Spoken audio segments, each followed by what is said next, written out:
রাজশাহী মহানগরীর একটি রাস্তার সম্প্রসারণের জন্য ৩০টি কাঠবাদামের গাছ কেটে ফেলা হয়েছে। ৩ বছর ধরে নগরীর বন্ধুগেট রাজীব চত্বর এলাকায় একটি ফ্লাইওভার নির্মাণের কাজ চলছিল। একপাশে ডালপালা মেলে গাছগুলো দাঁড়িয়েছিল ছায়া আর প্রশান্তি নিয়ে, কিন্তু ফ্লাইওভার নির্মাণের পর নিচের রাস্তা শুরু হয়ে যায়। ফলে রাস্তাটির প্রস্থ বাড়াতে গাছগুলো কেটে ফেলার সিদ্ধান্ত নেয় রাজশাহী সিটি কর্পোরেশন। বাংলাদেশের প্রথম 5D AI ইনভার্টার যুক্ত সর্বোচ্চ বিদ্যুৎ সাশ্রয়ী যমুনা এয়ার কন্ডিশনার। প্রায় ১৬ বছর ধরে ৩০টি কাঠবাদামের গাছ ছায়া দিয়ে আসছিল রাস্তার পাশে। রাজশাহী মহানগরীর কলাবাগান এলাকায় ফ্লাইওভার নির্মাণের পর রাস্তার সম্প্রসারণের জন্য সম্প্রতি গাছগুলো কেটে ফেলা হয়েছে।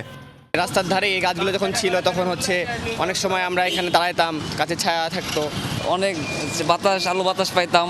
এখন রাস্তা দিয়ে হেঁটে গেলেও গরম। হঠাৎ করে এভাবে গাছ কাটার ঘটনায় ক্ষুব্ধ ও ব্যথিত নগরবাসী।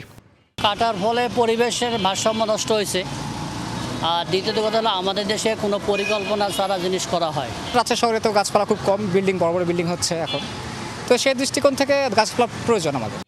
সিটি কর্পোরেশন বলছে, রাস্তার সম্প্রসারণের জন্য বন বিভাগের কাছ থেকে প্রাক্কলন করে নিয়ম অনুযায়ী গাছগুলো বিক্রি করা হয়েছে। প্রতিটি কেটে ফেলা গাছের বিপরীতে আগামীতে নতুন রাস্তার পাশে 3টি করে গাছ লাগানো হবে।